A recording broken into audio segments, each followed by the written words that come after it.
Hey, this is Gar. Today I'm doing a video on how to re-roll duct tape.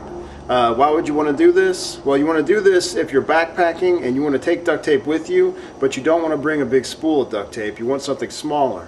Now, they also sell small rolls of duct tape that you could buy that are pre-rolled, but I don't want to buy anything I don't have to. I've got duct tape.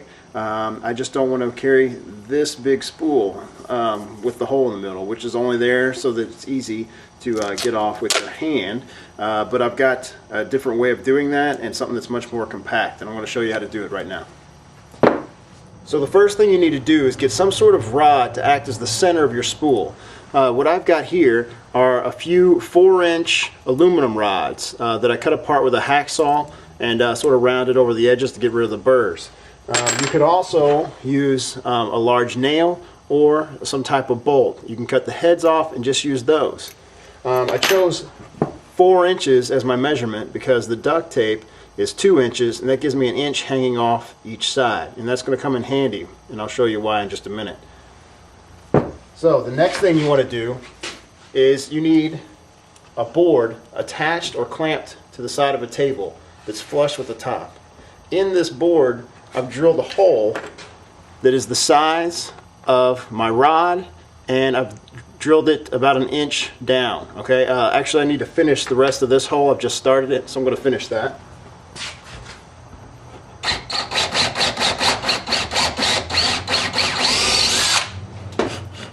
Okay, so I've drilled my hole 1 inch deep, and I used that orange tape to mark 1 inch on my drill bit because I want the tape to be seated in the center of the rod with 1 inch on either side and the 2-inch tape in the middle of my 4-inch rod.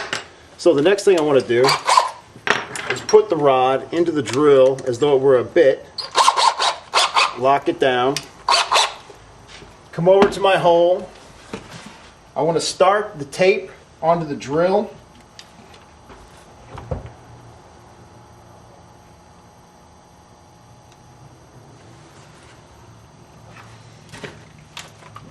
Take it out just a hair.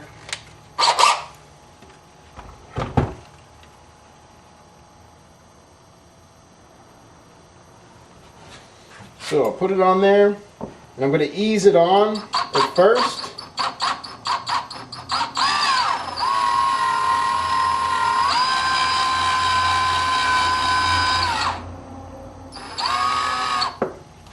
Now when I pull it out to put more on, I've got a 3-foot mark here that's 3 feet from my hole. That way I know how much tape I'm putting on at a time, and I can add it up to see how much I want.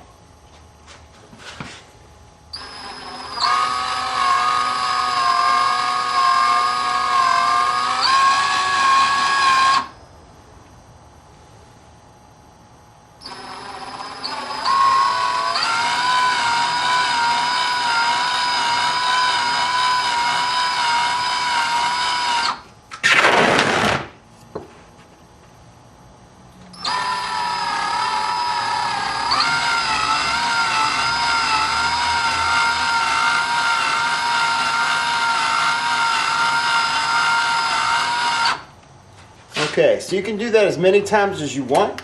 You could put the entire roll on there if you like, but here's what you end up with.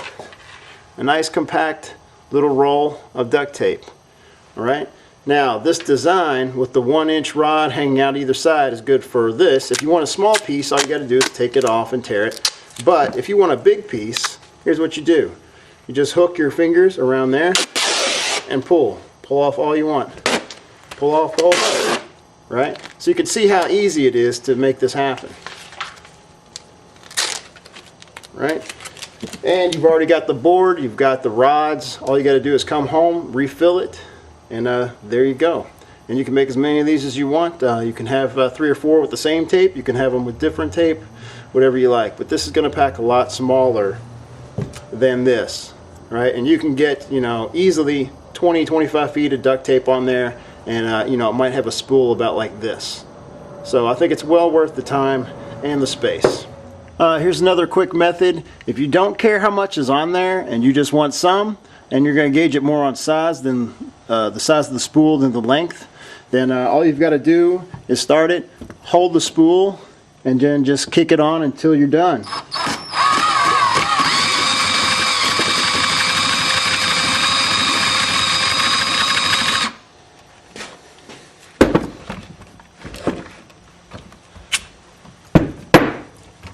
This is some gaff tape that I just did right after the duct tape, and I just wanted to have it around. So there's my spool. Right?